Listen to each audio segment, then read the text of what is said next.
Je suis souverainiste. Je suis attaché aux valeurs qui nous ont permis, nous les Français, de nous construire en humanité, à grand renfort de bras cassés et d'erreurs monumentales dans notre histoire de France, mais également à coups de gueule cassée et à coups de mentons magistraux.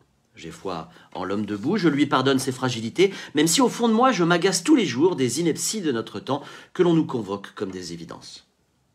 Je suis souverainiste et attaché à ce que le savoir-faire de nos entreprises ne soit pas bradé sur l'autel du grand capital mondialiste. J'apprécie les exemples de coopération internationale qui nous font grandir, Ariane Espace au premier plan, et je souris de savoir que l'Hexagone se place en tête de la production des vins, en tête mondiale de la production des vins, encore heureux, mais également du foie gras, et que nous produisons 1200 sortes de fromages.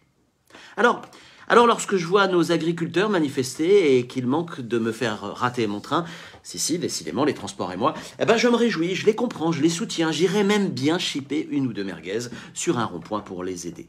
À mon retour, si les trains sont à l'heure, si vous avez bien écouté ma chronique la semaine dernière.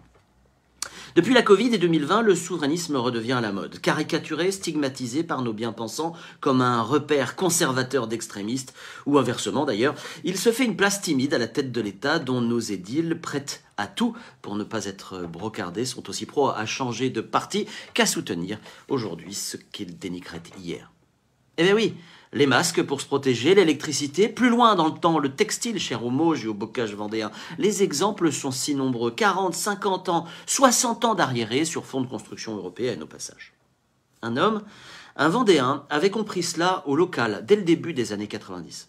Il s'appelle Philippe de Villiers. Alors je vous vois venir avec vos procès d'intention et vos belles paroles. Je vous laisse vous soulager dans les commentaires que vous me ferez sur ce réseau ou sur les autres réseaux sociaux.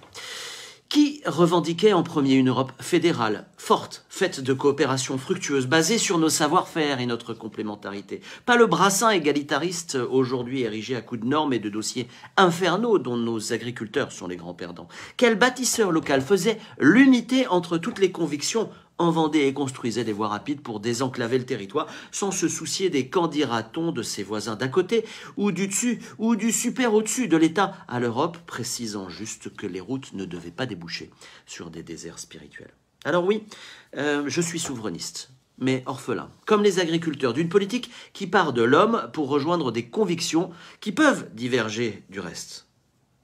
Défendre des idées en devenant des idéologues et faire en sorte que tout le monde rentre dans le même tuyau, c'est une supercherie dont il faut impérativement se départir.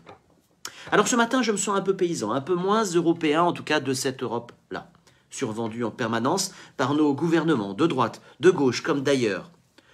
Vous vous rappelez évidemment de De Gaulle, chaque peuple est différent des autres, incomparable, inaltérable, irréductible.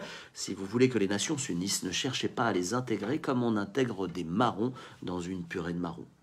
Honnêtement, aujourd'hui je ne vois pas comment nous allons nous en sortir, à moins que les élections approchent.